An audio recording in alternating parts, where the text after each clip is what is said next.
কৃষ্ণপুর বিধানসভা কেন্দ্রে বিজেপির সদলীয় গোষ্ঠী কোন্দলের জেরে রক্তক্ষয়ী সংঘর্ষের ঘটনা ধামাচাপা দিতে এবার ময়দানে অবতীর্ণ হলেন খোদ এলাকার বিধায়ক তথা মন্ত্রী বিকাশ দেববর্মা।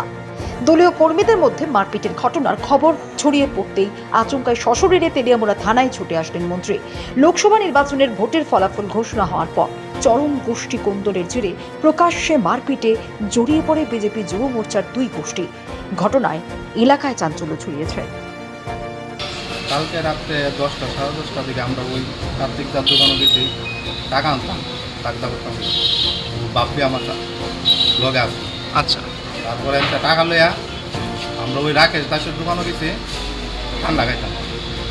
তারপরে ওই লগে একজনের বাড়ির অনুষ্ঠান আসলো, আমরা 4-5 জন আসলাম, কারণ আমরা ঠান্ডা খাইতেছি। হঠাৎ করে আমরা মন্ডল যুব মোর্চা নির্মল দেবনাথ মন্ডল প্রেসিডেন্ট, যুব মোর্চার মন্ডল সভাপতি, হ্যাঁ গিয়া আমরা ওই আমার লগে একজন বন্ধু ঠান্ডা খাইতেছে, হঠাৎ করে হেরাতের থেকে ঠান্ডা ছুড়াই ফেলাই দিছে।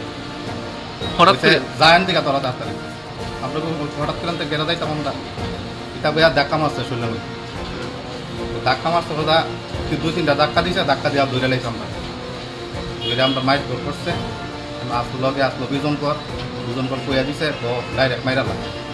তাই না কোন দলের? তাই না আসলো, তাই না তো 6 জেলার,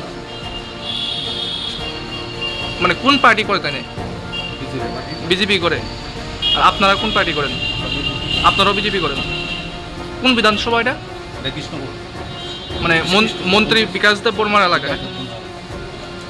তো মন্ত্রী জানেনি ব্যাপারগুলো, এই যে এরকম মানে নিজের আর কর্মী সমর্থকরার উপর যে হামলা হইতাছে? জানছে না। মন্ত্রী আসেনি এলাকাতে না আগরতলা?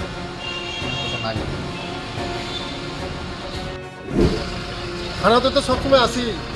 আমার এই এরিয়ার মধ্যে, আমার এই ডিস্ট্রিক্টের মধ্যে পিসফুল এরিয়ার মধ্যে পিসফুল রাখার জন্য, তার জন্য আমি ওসির সঙ্গে দেখা করেছি। গতকালকে রাত্রেবেলা একটা বিক্ষিপ্ত ঘটনার খবর। না, কোনো কিছু হয় না, এটা কোনো বিক্ষিপ্ত ঘটনা।